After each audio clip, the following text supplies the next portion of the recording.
JT's a little bit of a kick in the groin. Yeah, it is. It is. It's funny though. So yesterday when they made that announcement, I started immediately researching like, okay, how long when these guys have these meniscus repairs, how long are they out? And I saw everything from 4 weeks to 8 weeks, sometimes even a little bit longer.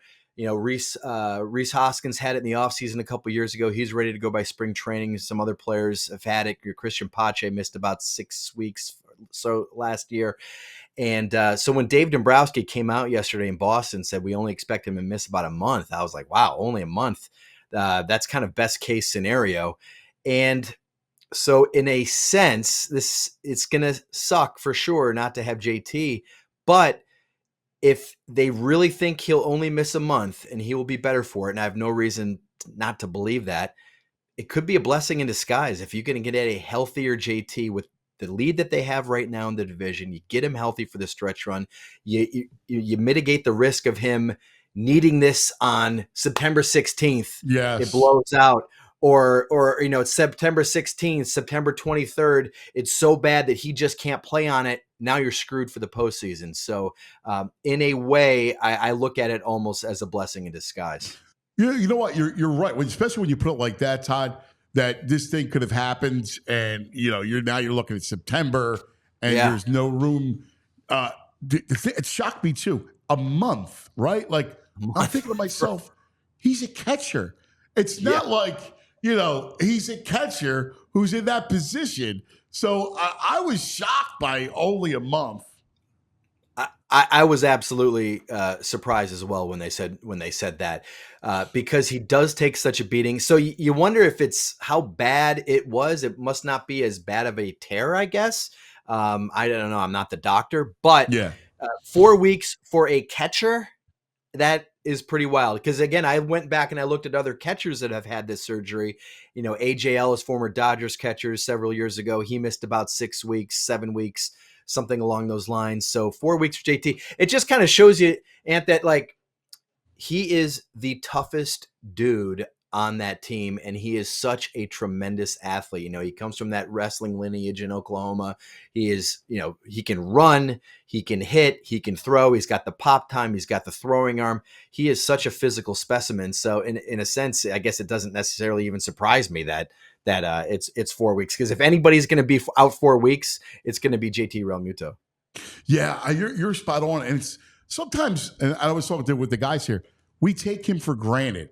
He, obviously Bryce is the star and Schwarber is the clubhouse leader, and truly the rock, and you're around him more than anybody, is JT. He's the rock of this thing. Yeah, they call him the backbone all the time, and there's so much respect in there for him because they do see him take, foul balls off the mask and long follow throughs on the swing, hit him in the back of the helmet, collisions at the plate, even though there aren't as many of those these days. But the players in there have so much respect for him because they see how much of a pounding he takes, and they know how hard of a job it is.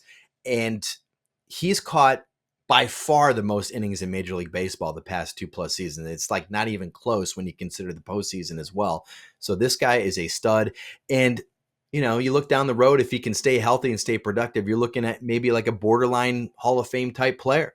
Yeah. And those guys in there, they respect the heck out of him.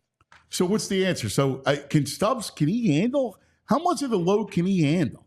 Yeah, so it sounds like they are going to try to share time or split time with Stubbs and Rafael Marchand. They've always liked Marchand.